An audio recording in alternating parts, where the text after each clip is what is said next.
Hey, I need to bring up at some point tonight if we're going to do that citywide cleanup. I've had a bunch of people ask me about it. I know the answer, but I think we need to announce it. Yeah, I see the Hamilton County Waste is starting to accept outside garbage now. So that's good. Yeah, today they opened up again. Yeah. They had to do something. I mean, I don't know what we had to do something here. Fortunately, when do we normally have that? The first week in June, isn't it? Yeah, generally. So we're a month away. Yeah. I mean, I would like to have it. I guess, yeah, we should talk about that towards the end of the meeting. We had something else we're going to talk about at the end of the meeting too, didn't we? Yeah.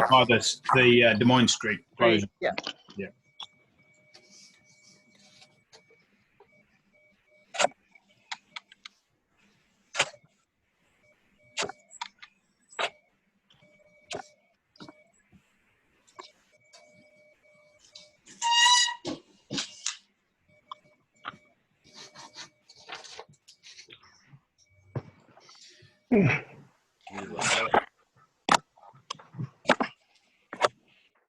Lindsay, is that a picture of Lindsay sitting there? Bruce? Is it what, a picture of me? Well, I didn't know if that was just a picture of you sitting there, or you actually, Or I just hold really still. It's like when a kid draws eyes on sunglasses and takes a nap in college.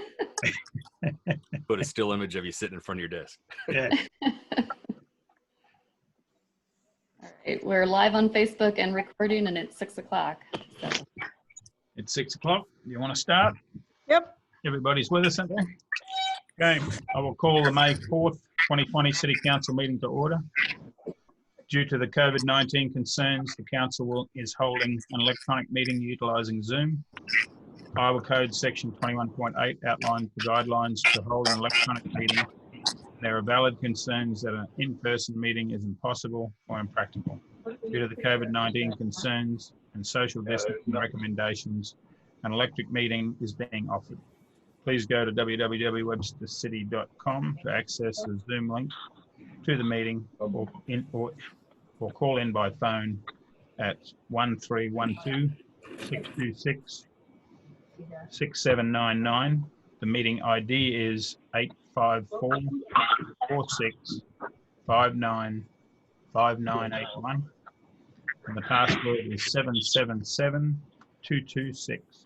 The meeting can also be accessed by visiting the City of Webster City Facebook page, where will be live streamed, and it is up and running, Lindsay said. So, the video is also posted to our YouTube channel.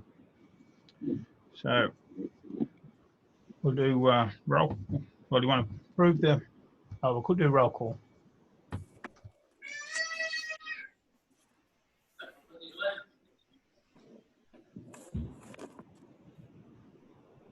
You get that, Carol? Okay. Caitlin Hartman, is she here? Or Bruce? Okay. Hartman, my Hartman, sorry. is Bruceman on it. John Hawkins, Yes. Matt McKinney, Brian Miller, Here. Logan Welch. Here. Call for a motion to approve the agenda with removing item number 2 under general agenda public hearing. So moved. This is Logan. Second. Okay. Roll call. Hartman, Yes. Hawkins, Yes. Miller, Yes. Welch. Yes. Okay, Pledge of Allegiance. Okay. Yeah, okay. Allegiance To the flag. to the flag, the United States United of States America, of America. and And to to the the Republic. For which it Stand. stands, one nation, One nation. nation, under under God, God, God, indivisible, indivisible, with liberty and justice. and justice for all. Okay, this is the time of the meeting that a citizen may address the council on a matter not on the agenda. No more than 5 minutes per person. Except in case of emergency, the city council will not take any action at this meeting, but ask city staff to research the matter or have the matter placed on the agenda for a future meeting. Is there anyone have any public information? Research the matter or have the matter placed on the agenda for a future meeting.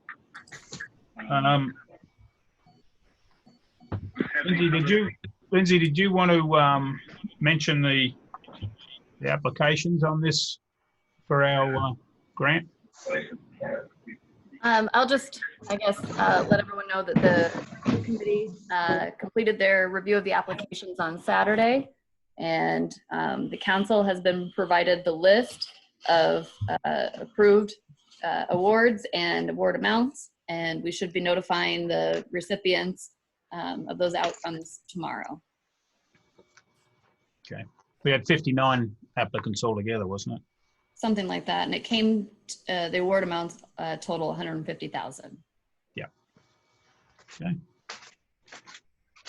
I don't have anything else, so we'll go on to minutes and claims. Item B, the following items have been deemed non-controversial routine actions to be approved by the council in a single motion. If a council member or the member of the audience wishes to have an item removed from its list, will be considered in its normal sequence on the agenda. I have item 1, is minutes of April 20th. And 2 is a resolution on payroll for a period ending April 25th and paid on April 1st of 2020. And 3 is a resolution on bills and the fund list. How would you like to do 1, 2, and 3? Collectively, move to approve. Brian. I second. This is Logan. Roll call. Hawkins, Yes. Miller, Yes. Welch, Yes. Hartman. Yes. Okay. Item 1 is the city manager report. So over to you, Jeff. Thank you, Mayor. At the December 16, 2019 council meeting, I presented my comprehensive evaluation of the water and sanitary sewer utilities. This included needed improvements to each of the systems and the expected cost. It also included a cost analysis as well as a review from outside financial consultants. And at its conclusion, a number of scenarios or proposals were presented to the council, which were taken under advisement. I also explained that I would provide a similar evaluation of the electric utility and a presentation on the stormwater system at a later date.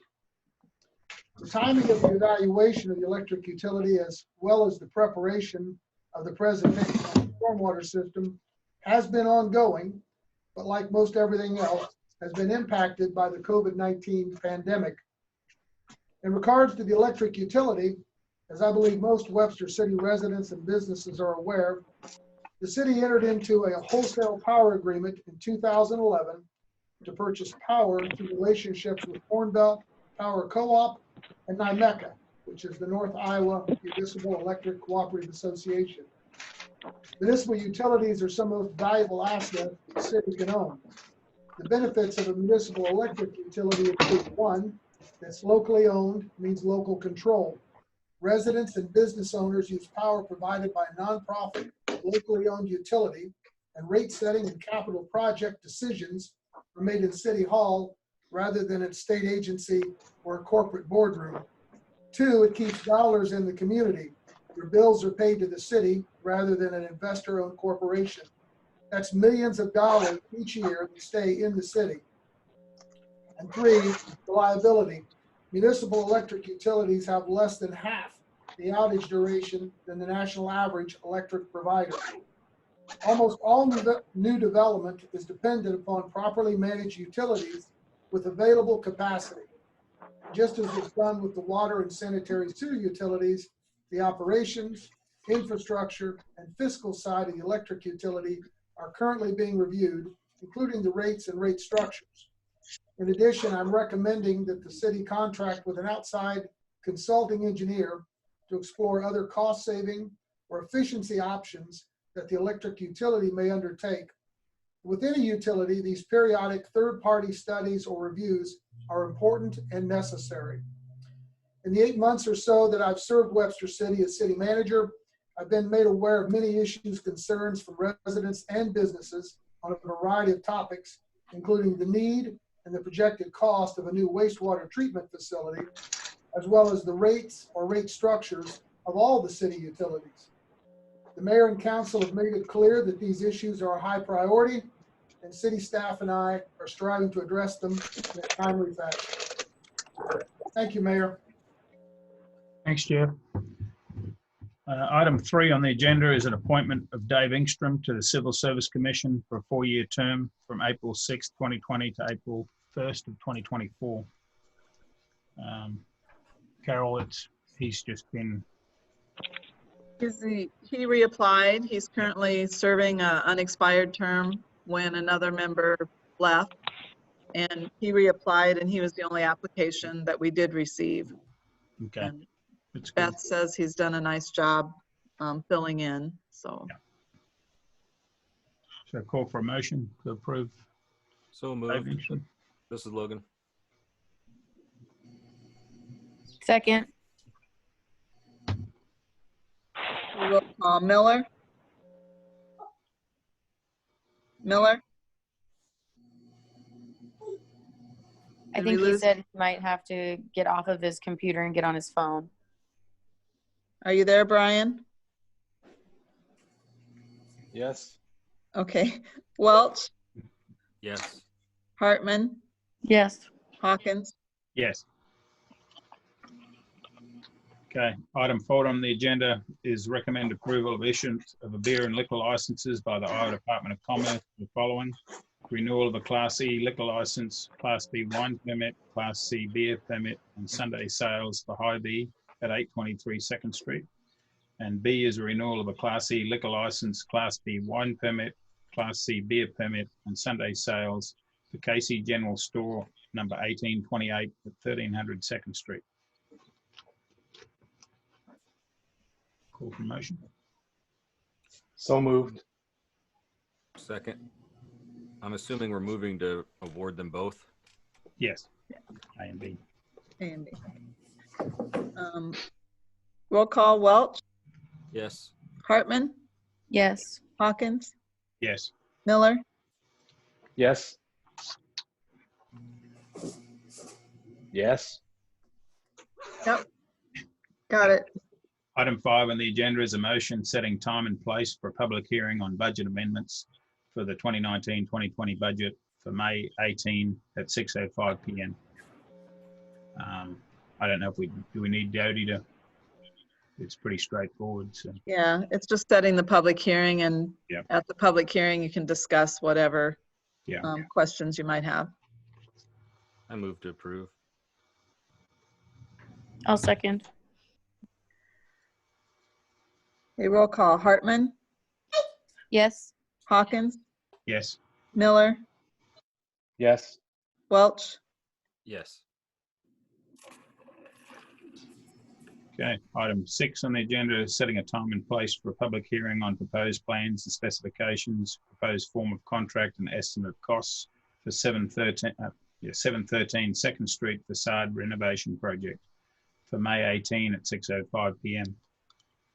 So this is for the Elks facade. So, And again, this is just setting the public hearing. exactly. Does anybody need any information on it?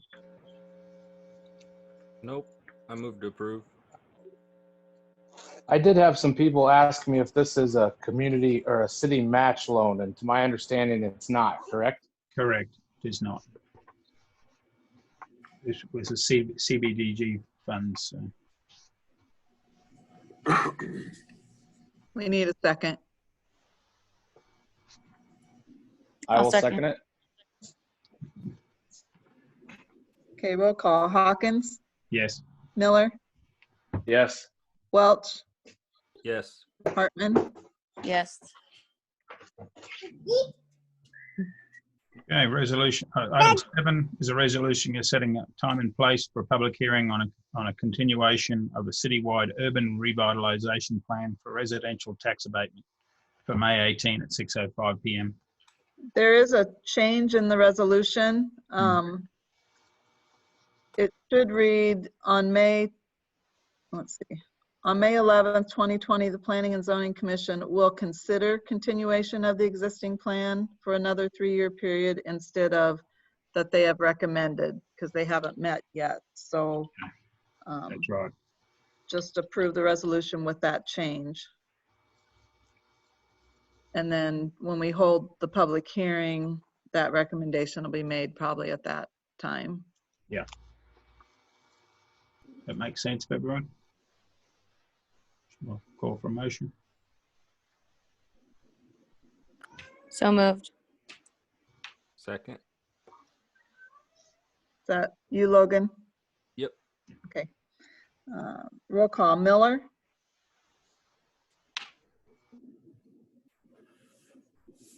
Brian? Roll call. Miller? He's got his, I show he's muted. yeah. You there, Brian? Yes, I vote yes. Okay, thanks. Welch? Yes. Hartman? Yes. Hawkins? Yes. Okay, item 8 is there's a request from the businesses to address the city electric utility. Is Sherry with us? Is she on the? Yes. We have Sherry and others who wish to address the council. Would you state your name for the record, just so we have it in the minutes and before you speak? And so who would like to come on first? I would be happy to. This is Lori Mason. Do you need my address too, or just Lori Mason? No, that's fine. You don't need the address, do you, Carol? No. We know where you're at, so. Yeah. Okay. All right. First of all, I wanted to start out by saying thank you to those who are serving on the City Council. I appreciate your time this evening to hear our concerns, specifically related to the rates being charged for electricity usage. I would like to extend a big thank you to the utility employees that do an excellent job of ensuring consistent and reliable electric power is provided to Seneca Foundry. It makes a difference in what we do, not seeing power failures, delays, or interruptions in service, which can be a safety concern for our employees who are tending the molten iron and potentially harmful to our equipment. The largest source of usage of electricity at Seneca Foundry is to power 2 of our 4,000-pound induction furnaces. These furnaces are melting raw materials such as scrap steel and iron into a molten metal at temperatures exceeding 2,700 degrees Fahrenheit. The most important thing that I wanted to communicate and show to the council today is how the coincidental demand and power supply-based demand charges have been trending higher and have a significant negative impact to Seneca Foundry. Please refer to the 2 sets of graphs that I provided prior to this meeting showing the detail. All of the data for these graphs is specific only to Seneca Foundry with our usage and calculated rate per kilowatt. One set of graphs shows a timeline dating from 2002 to March of 2020, and the second set is the same information, only showing the timeline from 2016 through March of 2020. So looking at the first one over the last 18 years, looking at that red linear trend line on the rate per kilowatt graph, you can see that Seneca Foundry has experienced a rate kilowatt that has gone from an average of 4.82 cents in 2002 to exceeding 9.43 cents in 2019. I understand that prices for everything around the world have increased, but since 2002, but I wanted to share with you our history and show big picture information. Looking at our usage of electricity since 2002, which would be the top part of that sheet, we have experienced both periods of time with consuming more and times of consuming less electricity. The most important item I wanted to note about the 18-year graph was that you can see there is no correlation in the rate per kilowatt with increased or decreased electric usage. The rate has been steadily climbing and in some cases jumping, independent of the actual usage of electricity. So let's look at the second set of graphs. I'd like to focus in on the most recent data, on the last 4 years, starting with 2016, where Seneca Foundry averaged 7.93 cents per kilowatt. Now let's look at 2017 and 2018. Our usage for these 2 years was very consistent, with a total of 5.38 million and 5.63 million kilowatts used during each of the years respectively. But 2017 having an average rate at 7.7 cents per kilowatt, and 2018 jumping to an average of 9.18 cents. Let me repeat that, 7.7 cents jumping to 9.18 cents in side-by-side years with the same annual usage and all under the same Corn Belt contract. In 2019, we saw a slight decline with our total annual usage at 5.2 million kilowatts, but the average rate continued to rise to an elevated annual average of 9.43 cents. Okay, now let's look at the first 3 months of 2020, where you can see our monthly usage has declined with the current market conditions, not requiring our furnaces to operate as frequently. The rate per kilowatt has soared to an average of 14.48 cents per kilowatt. That is just short of doubled since our 2017 average, only 3 years ago, and all under the same Corn Belt contract. You can also clearly see on these graphs that the first 3 months of 2020 are the highest rates we have experienced in the last 18 years. What has changed? What is different? Those are the questions that I need you to answer. I can tell you with my experience that Seneca Foundry will see monthly kilowatt rates range anywhere from 4.6 cents, like in June of 2018, to a more than tripled that rate of 15.74 cents in January 2020. The variance between every month is calculated by a 1/2 hour period of time that determines the coincidental demand and power supply based demand charges. You can see the last 4 years, the amount of kilowatts that we use is relatively consistent. And I can tell you the days of the week and the hours of each day that we are using these kilowatts is very consistent.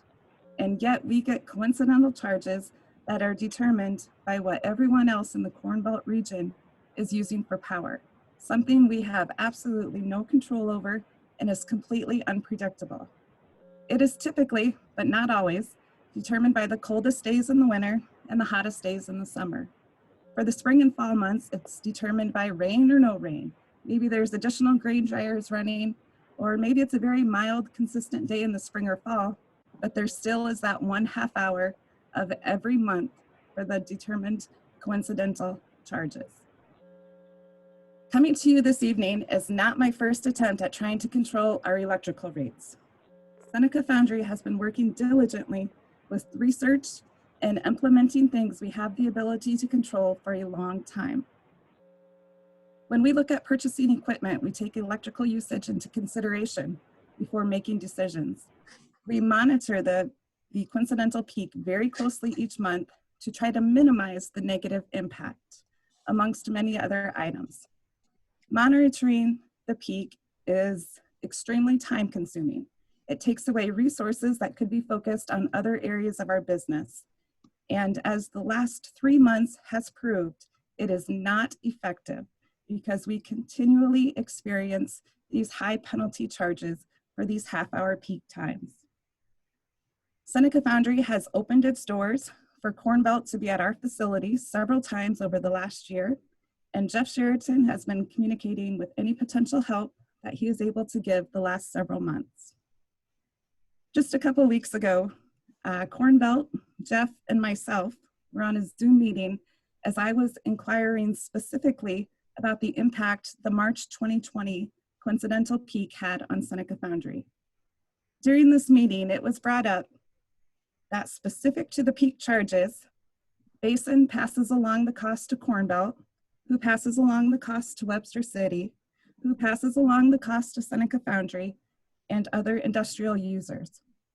The issue, as I explained to them, is the buck stops here. Seneca Foundry is having to absorb all of these pass-along costs. Seneca Foundry's customer base will not allow us to continue to pass along the cost. It would price us right out of the market.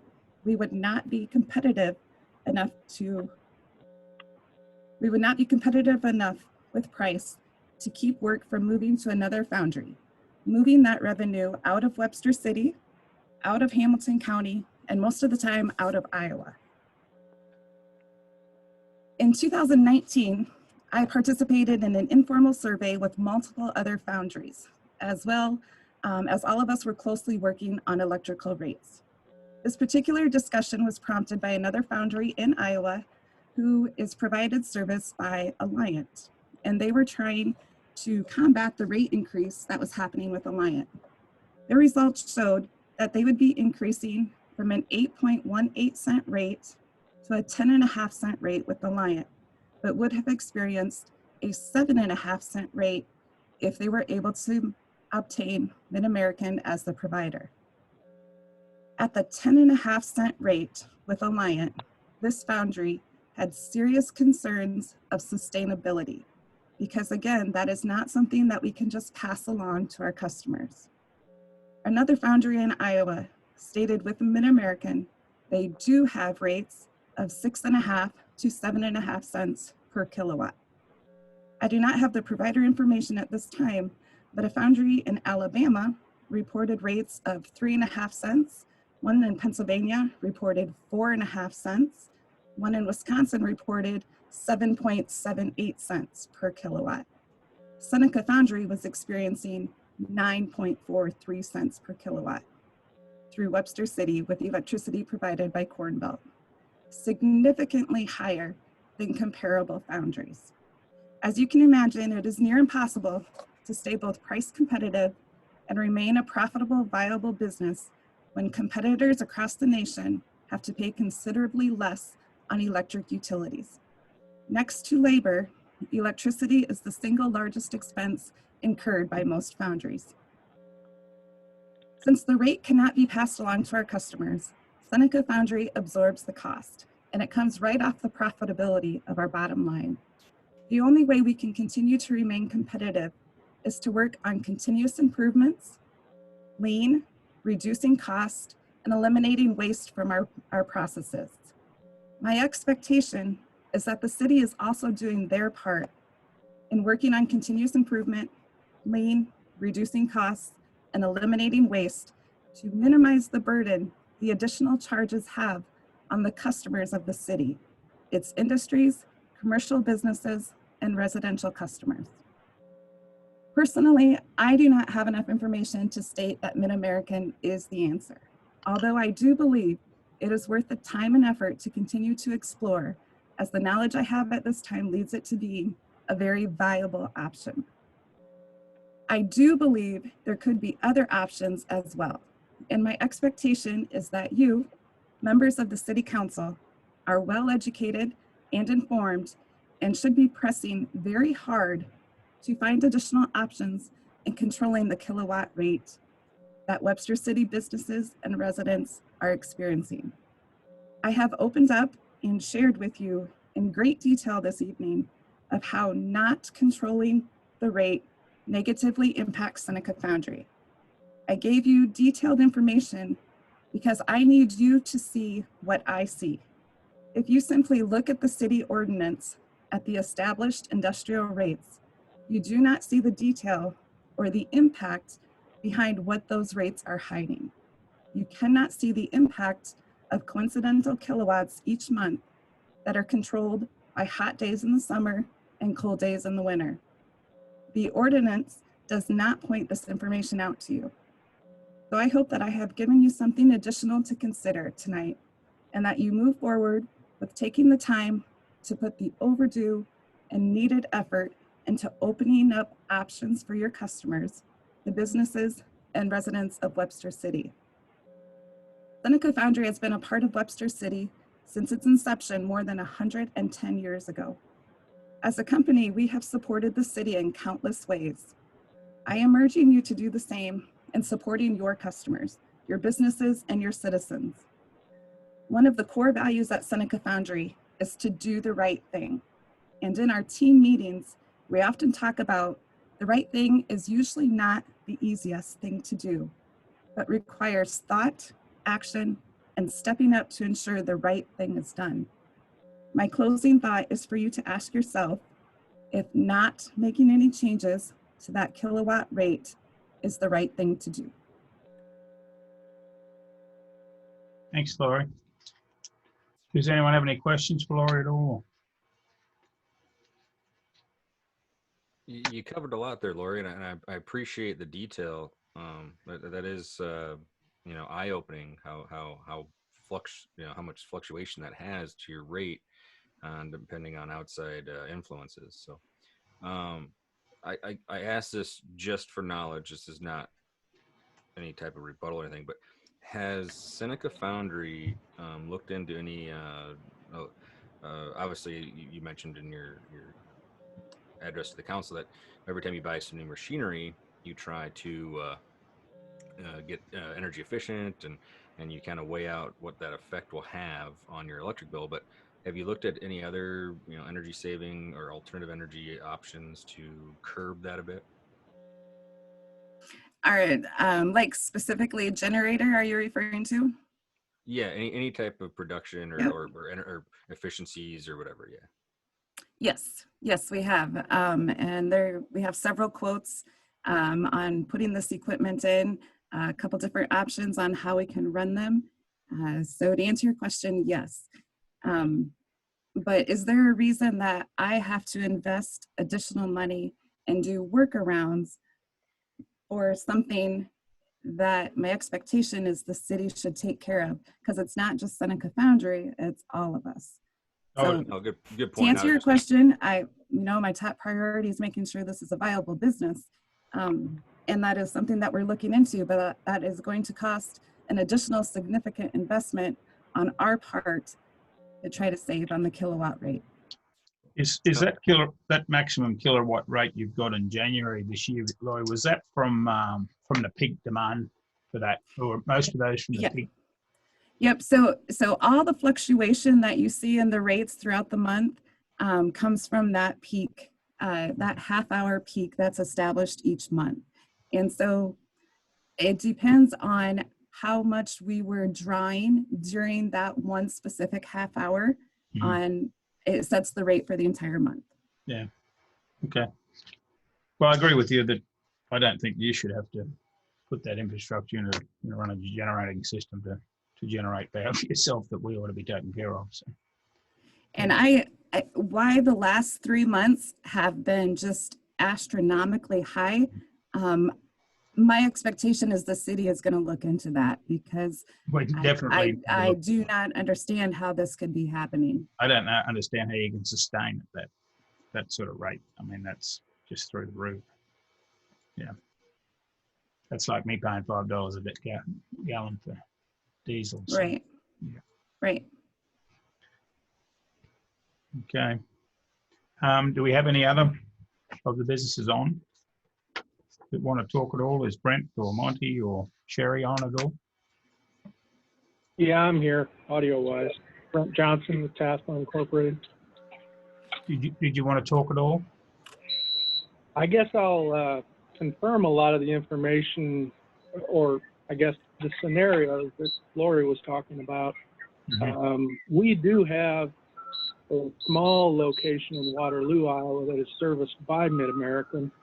I went back and looked at their average rate in that facility, and they, for reference, that location consumes about 1/10 of the kilowatt volume that we consume in our city operations.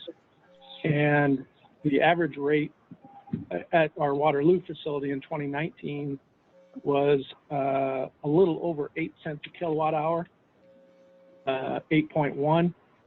In Webster City, our average for 2019 was 11.3. As Lori mentioned, so far in 2020, we're running over 13. We're probably a little higher than she is because we don't consume quite the volume, and our base charge probably contributes a little bit more to our average being a little bit higher. But as she said, you know, the demand factor is what really dictates the severity from one month to the next. Our bill can swing $10,000 a month, depending on if it's a summer month when we can see a 4 o'clock afternoon peak coming that's going to be dictated by AC demand, and we can start early and be done by 2 and avoid those. But if you look at the first 3 months for 2020, ISO peaks were at 8 a.m., 8 a.m., and 10:30 for the first 3 months.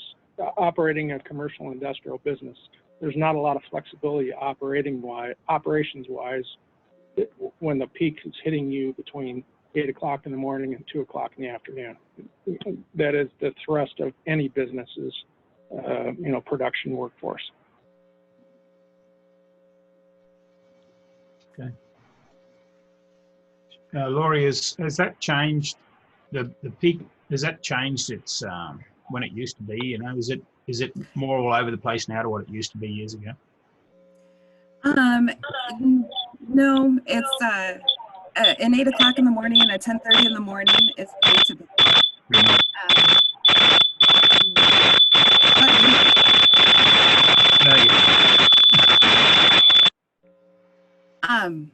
And I would be more than, I have so many graphs, you wouldn't know what to do with them, but I could give you a graph with the peak time for every single month, the last 18 years. And you'll find quite frequently in the winter months, it's 7:30 to 8 o'clock in the morning. In the summer months, it's quite frequently later in the afternoon. Spring and fall is anybody's guess. It's a roll of the dice, gamble.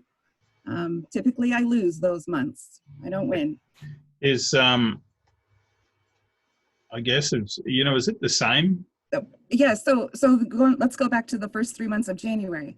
Mm-hmm. I cannot find anything different in the first 3 months than any of the prior 3 months. That is why I'm really struggling with what has changed, that the rates have just continued to climb so high.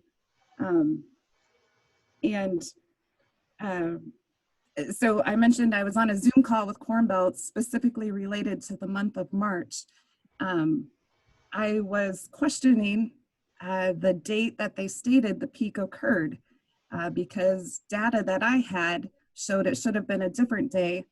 And if you want to be honest, it cost me over $32,000 for that 1 month with them stating the date it happened versus when I thought. So through conversation, through a lot of data exchange, we come to find out they have a second billing system. So information that I see is on their real-time system, but they use a second system for their billing. So the peak did occur on what day I thought it had been, but as it turns out, that's not really how they bill. And so a question that I have for the city is, I'm doing my due diligence.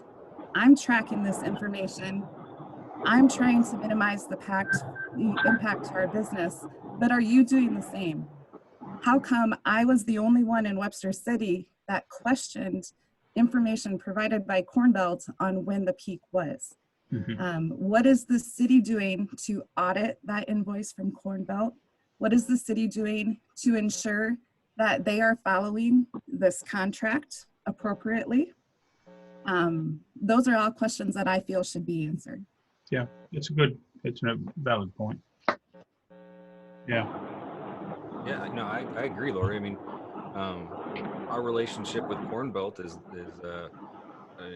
one of kind of just comes with the contract. By no means, at least in the council, really interact with them more than a couple times a year, at least once a year, to give an update. And I know the city manager, other city staff interact with them quite often, but These are valid questions, and if anything, it's just good to know as a business, whether you're 100 and some years old or new, you want to understand that and forecast that in your operating budget. So these are all valid questions. I think we probably should get an answer for you from, and then see if there's any type of relief. I mean, obviously we were aware of some of this stuff going on, and we've been talking to Jeff, but you know, it takes us a long time to get around to it because this is, it's multiplied out this year, as you know. And another thing else I'll say, Lori, is I'd be happy to work with you and other businesses trying to find ways to minimize that cost or at least get your arms around it and forecast with the same numbers they're billing you with. But you know, some of the options like moving to Alliant or Mid-American, that's when I kind of start getting worried because our property taxes maintain lower because of the revenue we draw from the electric fund. Our line department is local because of our ownership of that municipal utility. And we do a lot of really powerful things around the community. By no means do we get rich off it. I mean, we use it for very targeted projects, but it is a huge benefit for our city to have a municipal utility. However, if we're not being fair to some of our largest and most established businesses, we should at least look into that. Do we have anyone else on the line that wanted to talk? Yes, this is Sherry Barrett. Can you hear me? Yep. Hey, before Sherry gets started, I wanted to thank Lori. That was really good. Yep.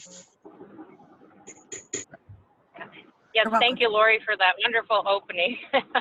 Right. You're good, Sherry. Thank you.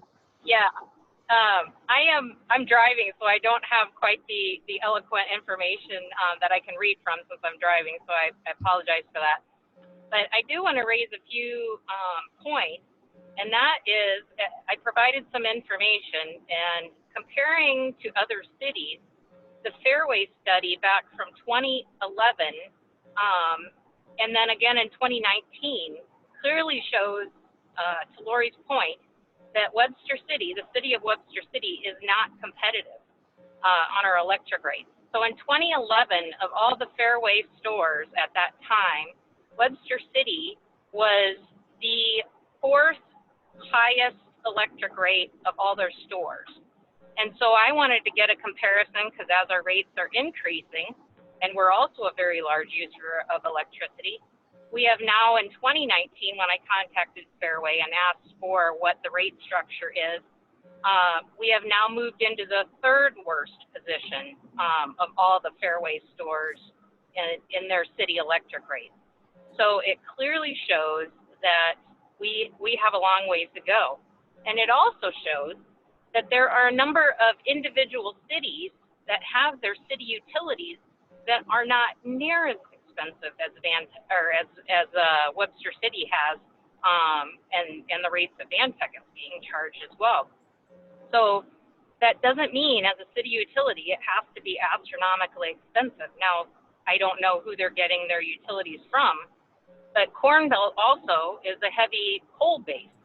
And signing a long contract with Corn Belt, what if in some other election we can't use coal and they need to build yet another facility to try to be more energy efficient, or that there isn't other technology developed that could be much more inexpensive.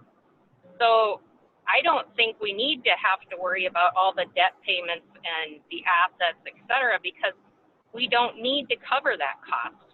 When you have a lot of overhead spread amongst fewer businesses and fewer residents because Electrolux left, that means the rate goes up to everybody, in my opinion. That's a big contribution rate because Electrolux isn't here anymore, and we keep losing businesses and we keep losing retailers because those businesses, any business and retailer coming into Webster City would definitely look at that and want to compare those rates, and it is not competitive. So that is a real big problem because we do try to use more energy efficient machines. So when we buy a new injection molding machine, we buy an electric because it uses less electricity. But by no means is that going to make us competitive against all the other injection molders in the area, just like Lori said on her competitive studies, because our electric rate is much higher. And we don't have a rail to the business park that we're in. So those are a couple big issues I think we need to look at.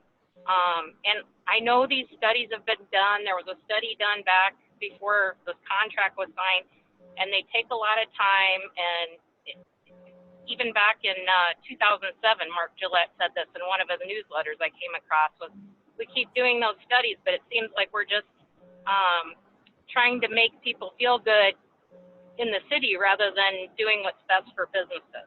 I mean, I'm juxtaposing that, but it goes back to 2007. Why can't we be better on our utility rate?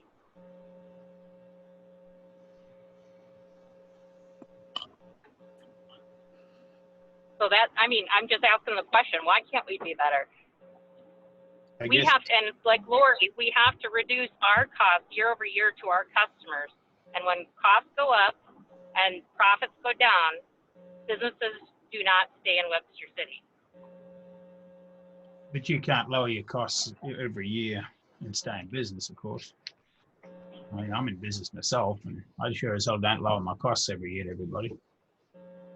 So it wouldn't be possible. We're asked, some of our customers ask for a reduction anywhere from 5% to 15% per year, year over year. Yeah, they ask for it every year, but you don't give it to them every year. It's huge. Well, they go elsewhere if you don't. Well, some do. I mean, I've yeah. There's others that, yeah. But it's a fair point. I mean, it still is a fair point. And we've definitely got a problem here. I mean, it's something that we've definitely got to look into. But I'm not sure our first move is just to sell out and be done with it. But I do think that you've all got a very good point here that it's just going through the roof, and there's got to be a reason for it. And we've got to come up with an answer. Otherwise that may be the answer. Much as we don't like to think it would be, but I completely agree. I tried to express that as, I don't think we know what the right answer is right now, but I think it's time to take action. It's time to do something. It's time to brainstorm and figure out what options do we have, what makes the most sense for everyone involved. So it's time to take action. Yeah, because I mean, if you think that putting a generating system into your place is gonna fix your problems, and obviously the city itself might as well be generating its power, and we can all fix our problems.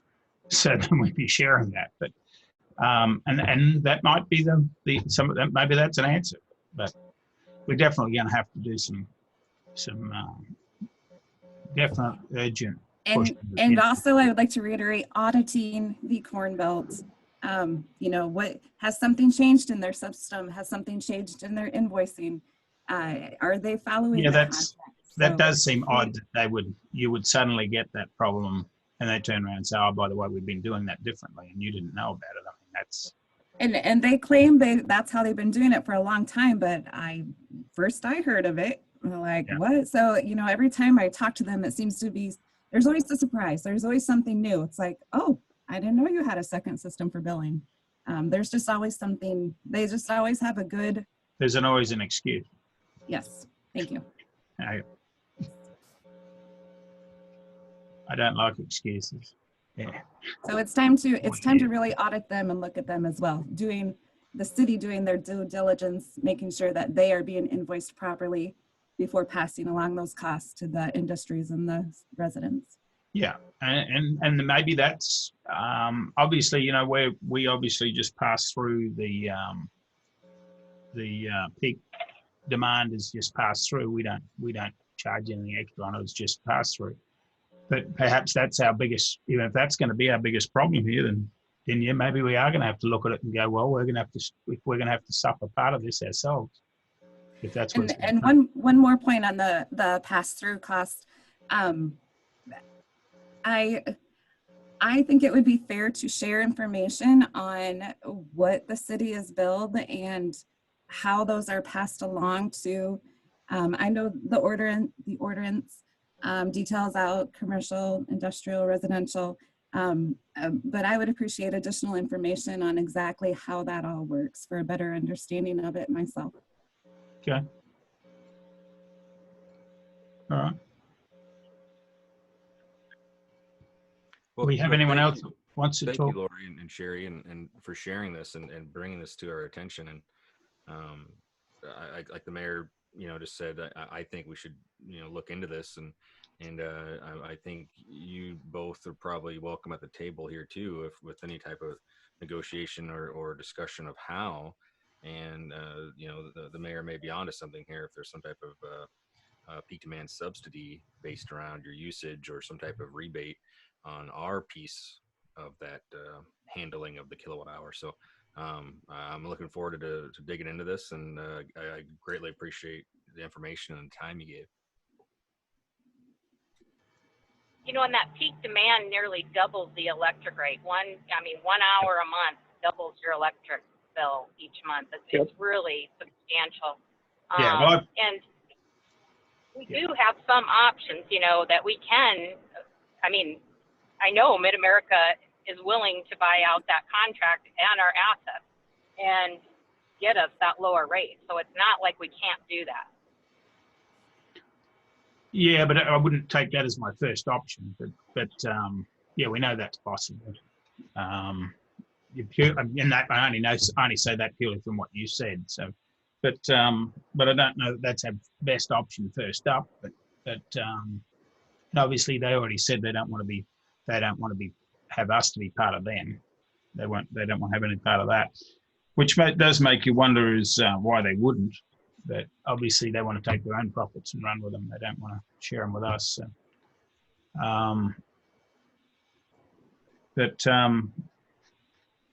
yeah, I mean it's a big problem, and it's just kept doubling down by the looks of it each year. So, and I see it. When we see our bills every 2 weeks here, and we see how much we paid in electricity and how much we paid in peak, and it's double. The peak's half the bill every time. The peak is half the bill, but that's only fortunately for us.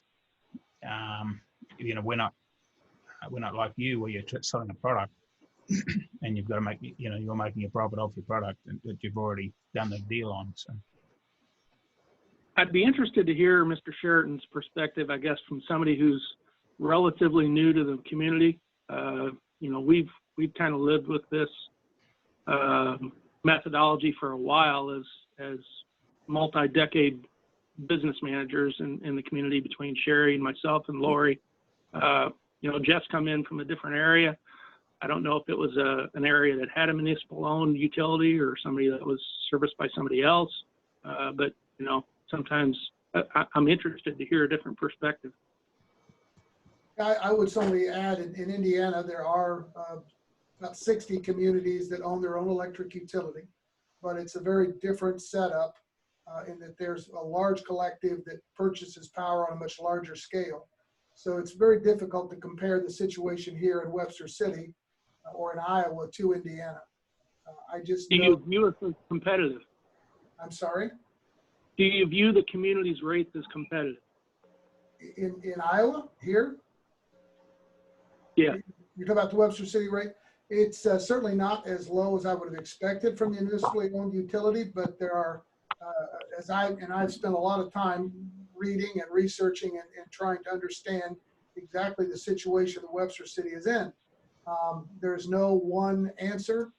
It is very complicated. Certainly the long-term contract has some very specific conditions that the city is obligated to meet. I think it probably made sense at the time, but it's easy today to look back on it and suggest some better alternatives. I think it's important that we do take a look and evaluate what our options are. No community can afford to have utilities that either aren't well maintained or price competitive, and Webster City is no different.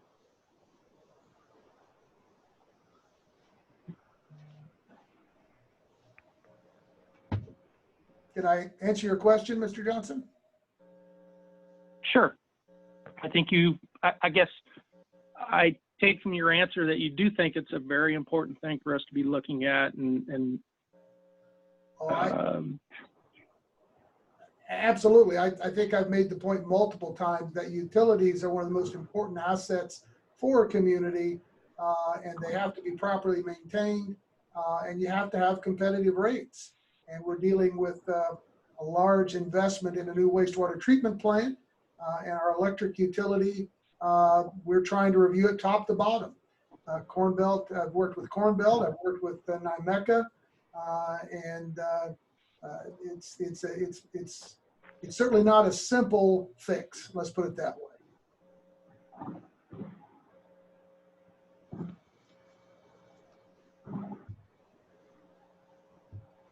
Okay. Does anybody else want to talk on this? Or Is Monty on the line? He was going to be calling in, but I don't know if he had to connect. Is he on the line, Carol? He's here. He's muted. Okay. Monty, did you want to say anything at all? Okay. Well, we'll get rid of that. Anyhow, I had a question we asked a bunch of questions from the city about, let's turn that up and see if we can hear that.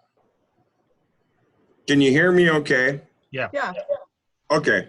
We had a bunch of questions from the city, and one of the questions that was asked was, what is the percentage does the city add on top of Corn Belt's charge? The answer we received was the Corn Belt rate structure is considered proprietary and therefore confidential. I have to ask, is the city of Webster City a privately owned company or is it a public owned company? And I think as one of your larger users, we kind of have the right to know that. And me as a homeowner, I kind of want to know what that rate is too, what you're adding on top of it. Is Mr. Chiswick on tonight? Yeah, I'm here. I would suggest Zach might be the best person to try to respond. Yeah, so what Corn Belt has told us, I guess, is that the information, their rate structure is confidential, and every time we have these meetings every year with them, they remind us of that. So we've had discussions in the last, I guess, week or so about what information they were going to push us on as being confidential or not, but trying to get as much information out to you guys as available that we could. I think we still have to look into that as far as pushing back, but for right now, we have a confidentiality clause in our contract that you all saw.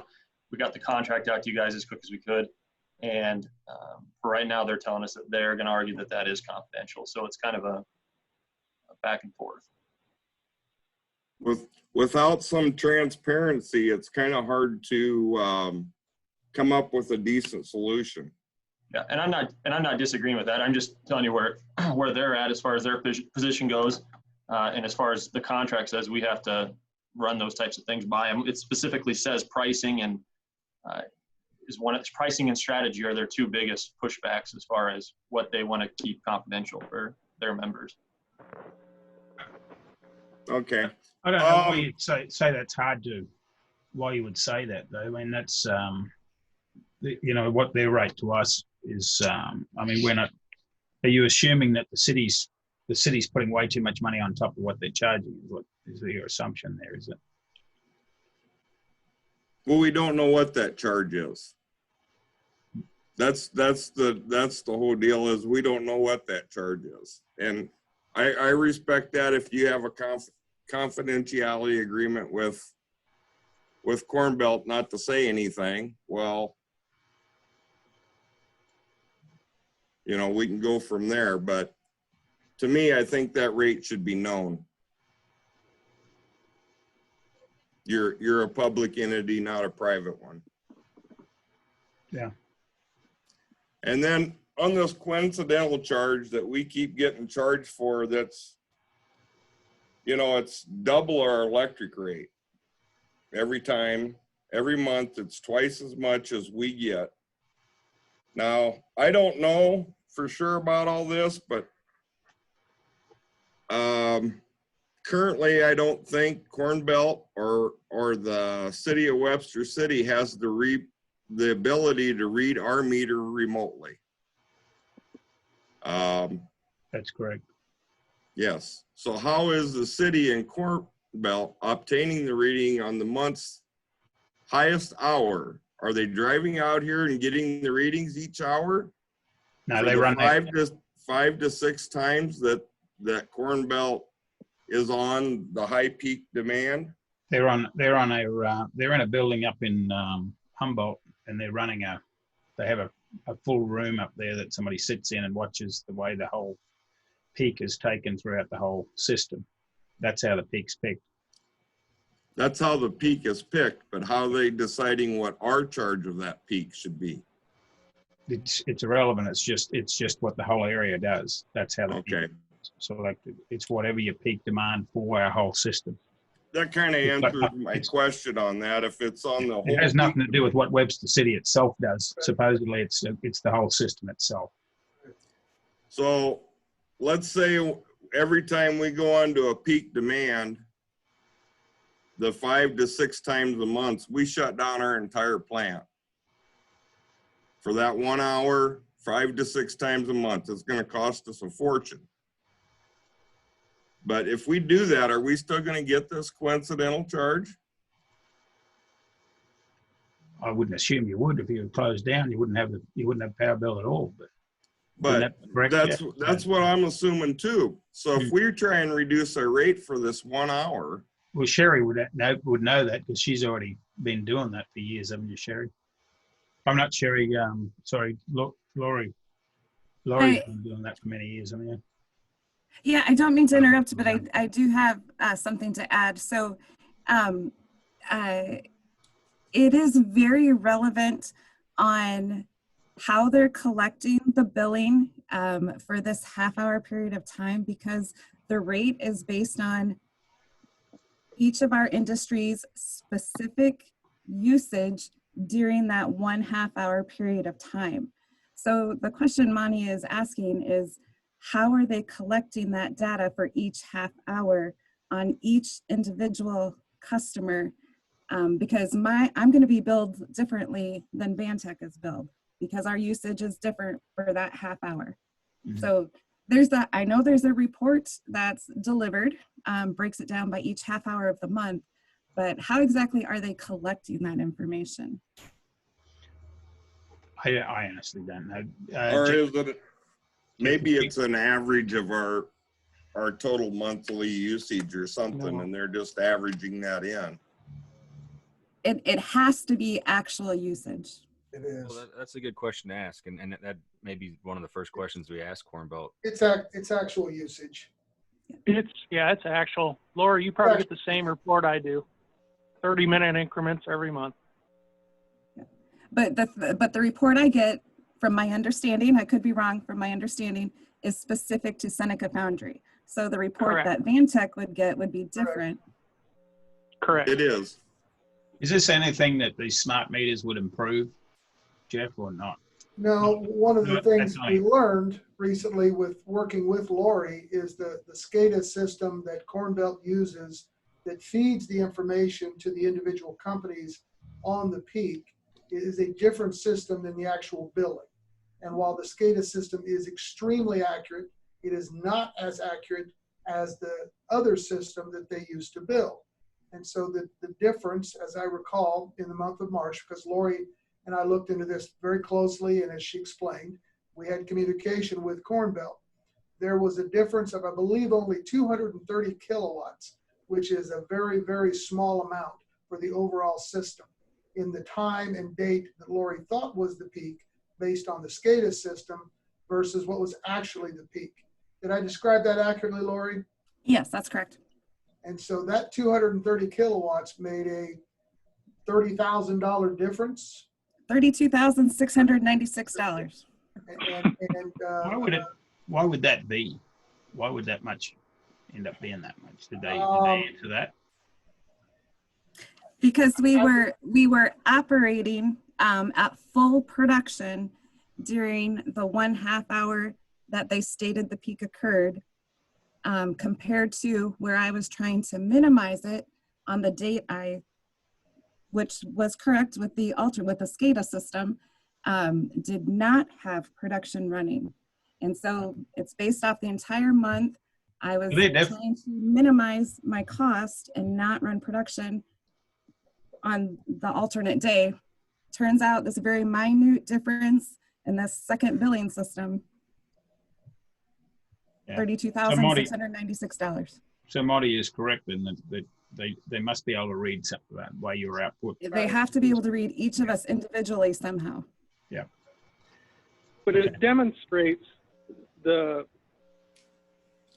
challenge from an operating standpoint. You know, when Lori is flexing your business and putting that much effort in and still having those kind of punitive results. And, you know, a 1/2 hour to an hour of difference in operating time can be huge to our bills on a month-to-month basis. And I don't disagree at all. My understanding from Corn Belt, it does happen. They're aware of it. It is very rare, less than once a year, but once a year at $36,000 is still a very significant impact. So has that new information helped you at all, Lori, now that you know it's different to what you thought you were, or you don't even have a way of knowing that? I'm not sure it helps. No, it doesn't help. Actually, you know, the last 3 months, it's a waste of my time. It's a waste of my resources and my energy. I would be better off spending my time on managing other areas of the business. You're trying to make $32,000. Yeah. There's nothing I can do about it. There's a very small, minute amount. So the new system that we put in, this radio system, whatever it is, it's telling you when it is not helping. No. Okay. Certainly didn't resolve because that new system again was off the SCADA, which, yep. Okay. Well, it's I mean, Marty, did you want to go through some more, or you got some more? Yeah. Well, and as a customer of the electric, apparently Lori's getting some information that we're not out here. We would like to get that information too, I believe, with the radio system. I think we looked into something. The only thing Corn Belt said they could do for us was basically watch the website. When the deal was red, we could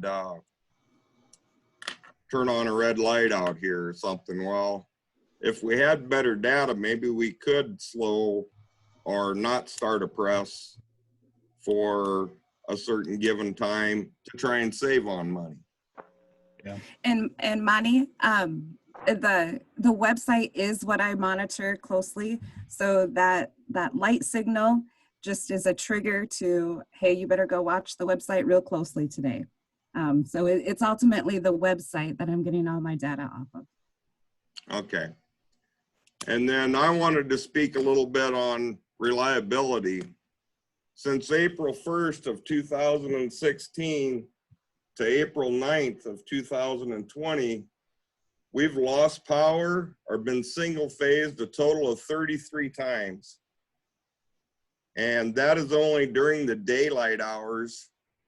And what happens on nights is unknown. We don't have anybody here to record that. And that's a big waste of our cost. You know, it cost us about $10,000 to restart up our plant because you have to repurge machines out, get parts unstuck, and there's a large downtime of our plant every time it shuts down. It might be another 2 to 3 hours before we're back running in that full production again. I want to know I guess we'll pay the rate if we could have a decent reliability. The joke used to be out here that, you know, it's raining outside and it's lightning and most people think you might lose electricity. Most of these times it was bright and sunny out. There was no storms in the area. So we can't blame it on acts of God, because that's not really when it's happening. So I don't know who's out there to maybe answer that question on the reliability. Adam was out there, yeah. Is that Adam? Is that Adam on at all? Yeah, we can check for trips and that daily at the substations, and obviously we're not seeing those trips where it's affecting the rest of the line. They're on the same circuit as Super 8, the hatchery, those other areas and businesses out there, and I'm unaware of that many outages. Obviously, we've done something about it if that's way too many. I think we brought those up at our meetings before when Corn Belt's been out and stuff like that, because even a flicker puts us down. Is it been this? How long has it been since?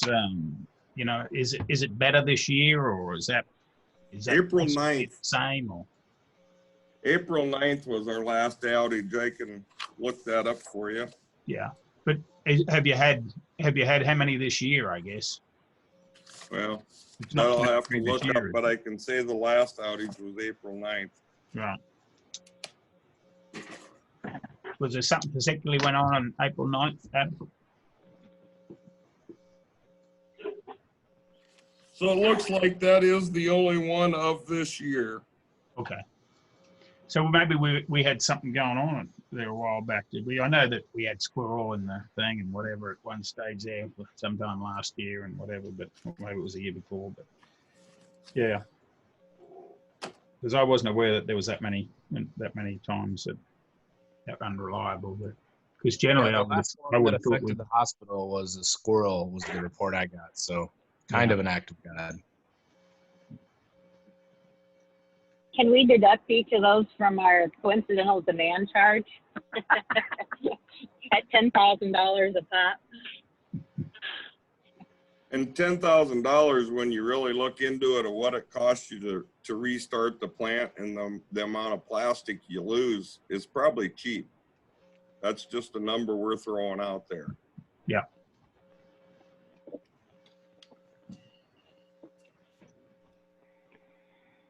Okay. Well, and on my other, I've got one more deal here.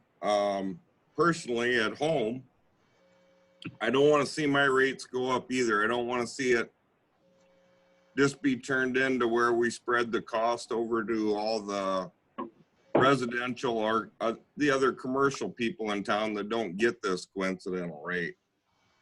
I run a small business out of my house, and I've looked into a generator myself to run when I'm running my equipment. I know another business in town that has used solar panels to help him with his utility costs.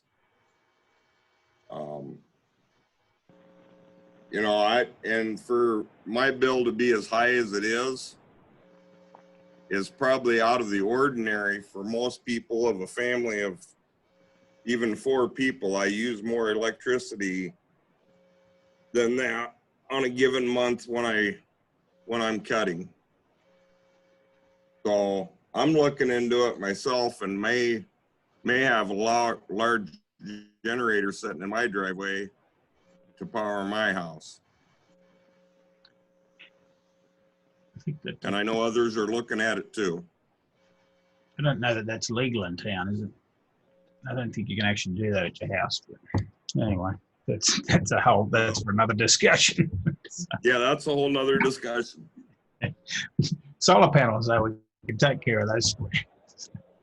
All right. But that's true. We've looked at wind generation, and we can't do that because of the set aside. It's almost like Corn Belt sets it up so that you can't generate. They make a big penalty to generate your own.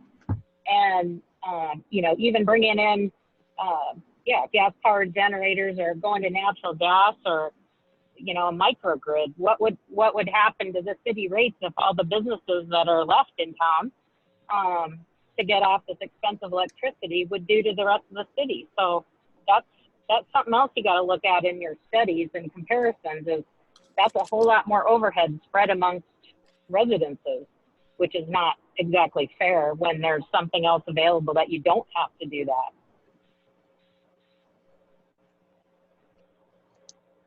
Yep. Okay. So has anyone else got anything for this conversation?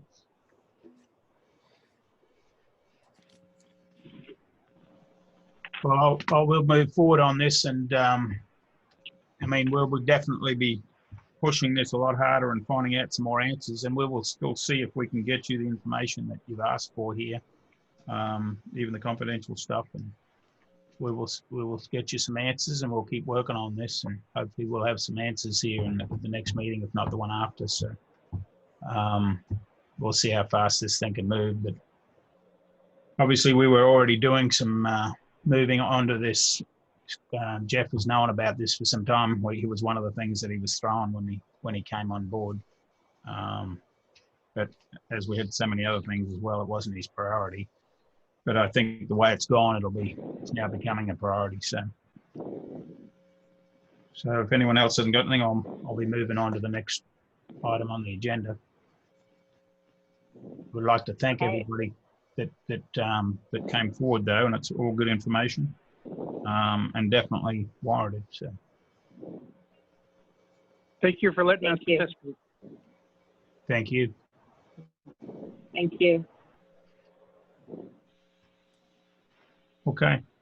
I'll go on to item 9 on the agenda. Is a second reading of a proposed ordinance, an ordinance amending the Code of Ordinances of the City of Webster City, Iowa for 2019 by replacing subsection 13 of Chapter 46, Article 5, Section 46-206 is no parking zones, and adding subsection 2 to Chapter 46, Article 5, Section 46-215, parking for special purposes in designated areas. This is parking out at they call that now? Sashi Station. Sashi Station. Yeah, Sashi Station. Yeah. Anyone need any information from Ken on it, or it's our second reading, so call This for a is motion. Logan. I move to approve. We have a second. Thanks, Caitlin. Okay, roll call. Welch, Yes. Hartman, Yes. Hawkins, Yes. Miller. Yes. Would you like to waive the third reading and pass and adopt? I'll move to waive. I'll second. Okay, roll call. Hartman, Yes. Hawkins, Yes. Miller, Yes. Welch, Yes. and then we need a motion to pass and adopt then. Okay. So moved. Second. Okay, roll call. Hawkins, Yes. Miller, Yes. Welch, Yes. Hartman. Yes. Okay, item 10 on the agenda is a resolution accepting and executing easement from Hamilton County, Iowa for the Pleasant Hill Substation Changeout Project. Ken, are you on? Did you want to talk on that one?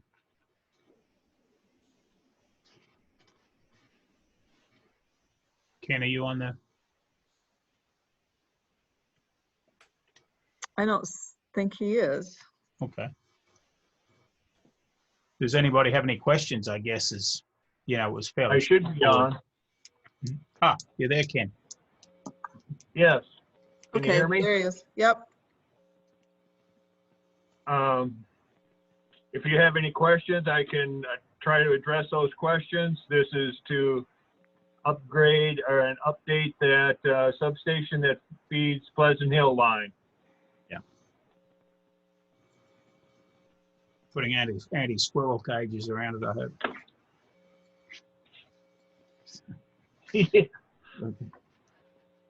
Does anyone have any questions on it? Otherwise, we'll call for motion. So moved. This is Logan. Have a second? Second. Okay, roll call. Miller, Yes. Welch, Yes. Hartman, Yes. Hawkins. Yes. Okay, item 11 on the agenda is a resolution awarding a contract for the 2020 asbestos abatement project. I see that cost us $12,000 to more on that project. So Yes. I guess there's not much to be said there, really. That at least it's cheaper than some of the higher ones. So.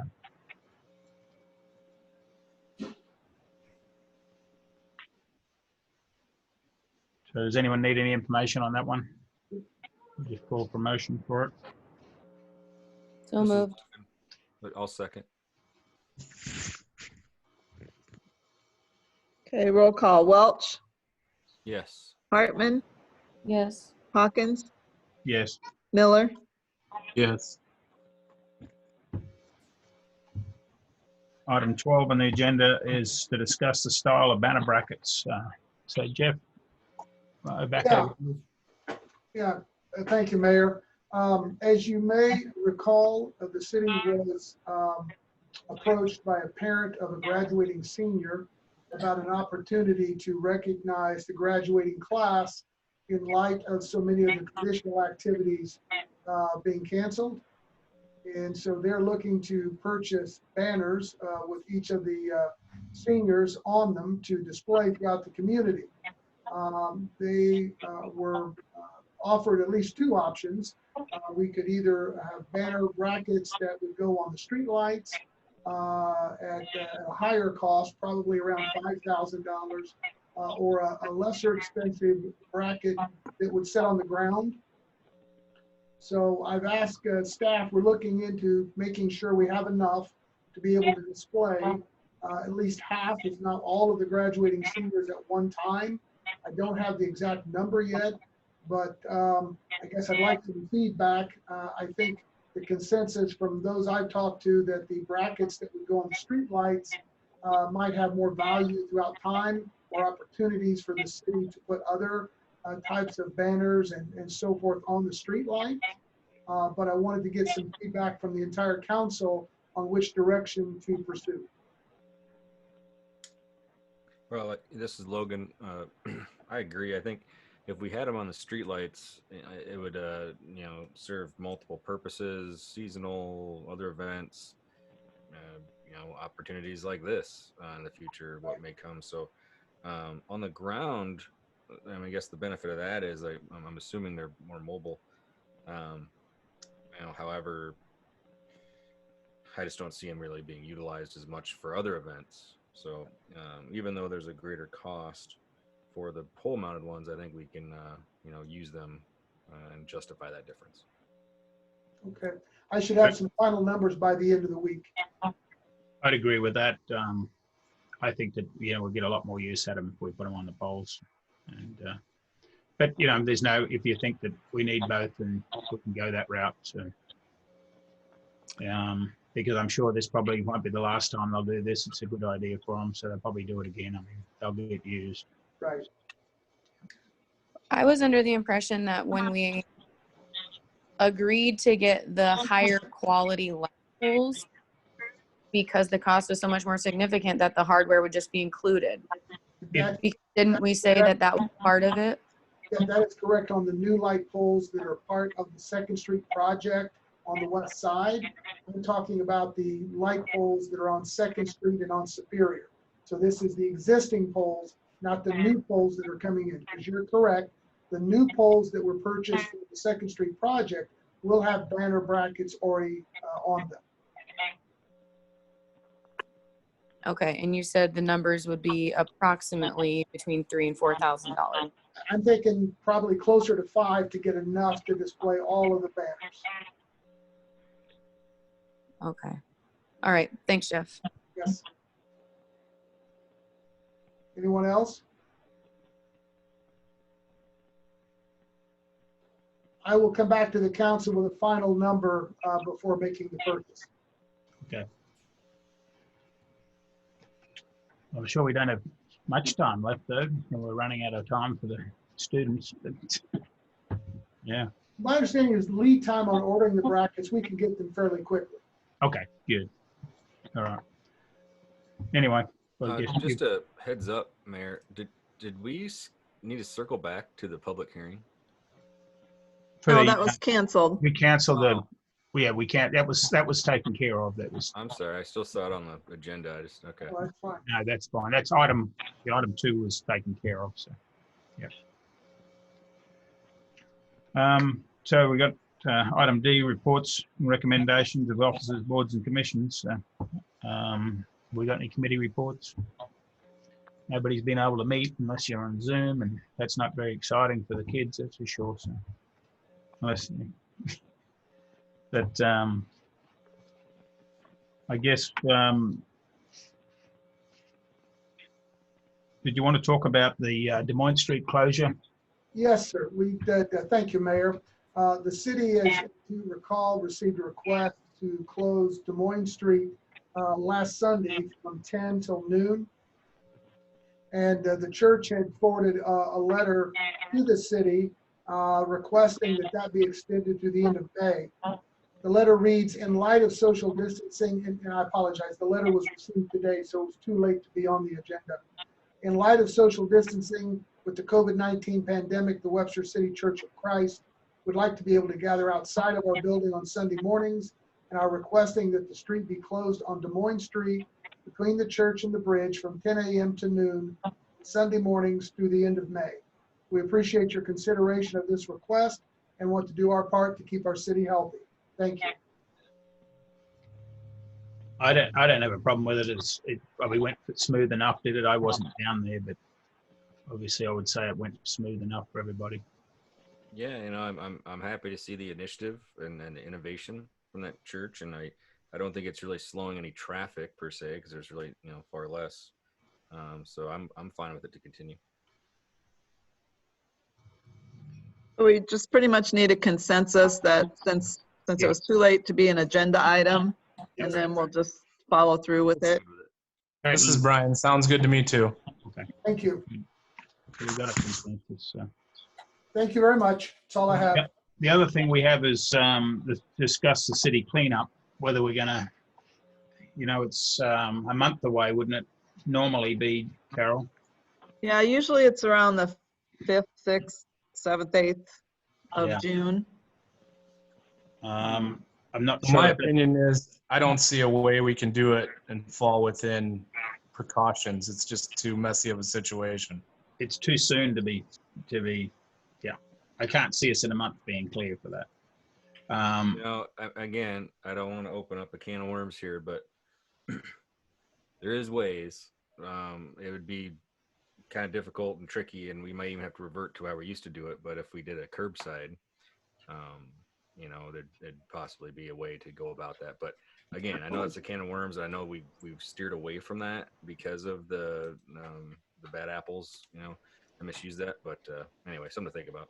I think if we did, there was and I haven't never looked at the figures or whatever, and it's probably more expensive or whatever else. But in Australia, my son gets a voucher in the mail once a year from the council, which allows them one free dump. So they're allowed to take a pickup or a trailer load, one free load for the year to the landfill. And that's given to every householder in the town. It's actually given to every householder in the county, but I don't So know. that sounds more reasonable. I don't know if that's expensive or whether that's probably not a bad idea for this year. If it's something we look at, but that would at least take care of some of the problems. The thing is I'd worry about is our transfer station is based around weight, and there's a base fee. So maybe it's a coupon per se, like $15 towards a trip to dump, not whatever, how many cinder blocks you can fit in the back of obviously, yeah, because obviously some people bought many loads to the cleanup. Others just bought what they had. So, yeah. Well, and then if they do take appliances have a separate charge from what. Well, we could if they brought the appliances down, most appliances can go to the scrap processors and for free. Right. And we could arrange for him to put a container outside where people could come down and load that, and we could do that at a specific time. Any sort of scrap metal or, I guess it's not every appliance because you can't take televisions, I think, but washers and dryers and barbecues and things like that. And we get a lot of those each year, that refrigerators that will be taken there for free. And I guess that's a problem if you're taking that to the landfill where they do charge for it, but it's free at the scrap processors. So. One thing too, Logan, to consider about the curbside is right now doing the split shifts that the city's doing. When and if we do come back to full force, I've heard several of the departments say they'll be quite busy trying to catch up with all of the things that they've fallen behind on, not having a full staff to do it.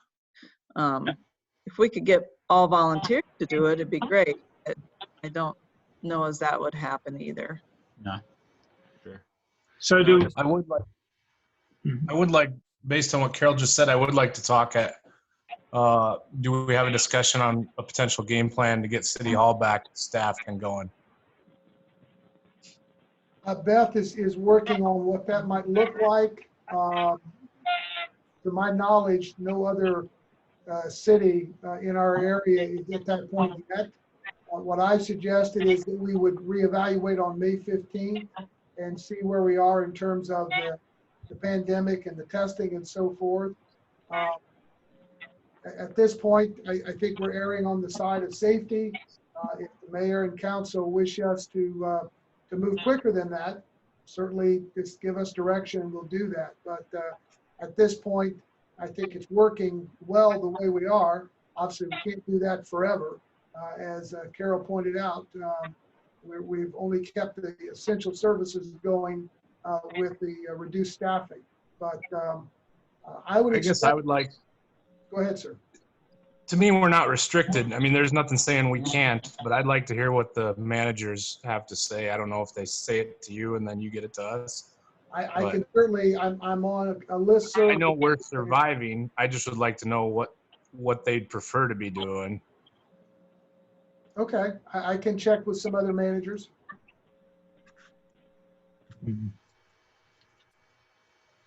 I guess, do we kick around the idea of, obviously, I think we won't be doing the cleanup. Wouldn't that be a consensus that we're not doing, well, at least we're not doing it on June in a month's time. Now, we could move it to later in the, Maybe you move it to the fall instead. Yeah, maybe sometime when it's not so hot, we die. Now you're worried too much. Yeah, well, I mean, maybe it should be done. We could do it in the fall, but anyway, we could kick that around. But I definitely think that we won't be. I would assume, boys, that we're not, and ladies, that we're not doing this on June 5th or any time in the next month, anyway. So we should bring it back on the agenda here next time round, Carol, I guess, and we can kick it around some more. Just discuss city cleanup. Okay. Yeah. So we can think of some ideas, and maybe Jeff can think of some ideas as well, what we should do, Sure. even if we just put it off till the fall. We'll put it on the agenda for the meeting on the 18th to give you an update on where we are in terms of reopening City Hall. Yeah. The rest of the city services. Okay. Well, hopefully the world's going to be in a better place in another 10 days, so 14 days. So, We hope so. yeah. Other items sent to the council. We got Zach's city attorney report. Good Yeah. evening, Zach. Hey guys. So just, I won't keep you guys. Just want to briefly go over a few things. 748 2nd Street. You guys are probably aware of this. It's been an issue for years, probably really. The Daily Freeman Journal's parking or being able to get trucks into their ramp effectively. That's hopefully now should be solved in the near term. City's acquired just a portion of 748 2nd Street to allow those trucks to make the alley turn. I know we've discussed it in the past. In exchange, the city has agreed to provide concrete work to fix up the other portion of the property that we're cutting out, since we're going to have concrete trucks there anyway, fixing that portion of the alley. So we have to have it done within 6 months as the requirement. So we're like 5.5 months left now. So we have time, but I do want to keep it on everybody's radar that is the terms of the deal. As far as Links development goes, we've now got that finished for the most part. We're still waiting on certain things in order to accept dedication of the infrastructure, but they tell us they are now moving residents into the apartment complex, which is good for everybody's sake. So May 1st was their first day on that. So we're moving in the right direction. As far as the issue on 2nd Street with the private lead water lines, I want to keep that on your guys' radar. I've reached out to other communities and other city attorneys that I work with on a regular basis. And what other cities do is all over the board. So we probably need to have to sit down and get that plan figured out rather sooner rather than later, just because we're going to come to a point that we have to do something, whether that be nothing or. Did Flint, Michigan reach out to the federal government and have them fix it? Yeah. I wish it was that easy. And then as far as the small business hardship loan program, Lindsay already discussed that today. It's been a good success for the community, so I'm proud to be a part of that. So any questions or comments, I'm here to answer. Okay, no, I haven't got anything for you. Anyone else have anything for Zach? All right. Anything else? Call for a motion to adjourn. So moved. So moved. I'll second. Okay, who seconded? Logan? Yeah, Logan. Okay. All right. Just a second here. Do roll call.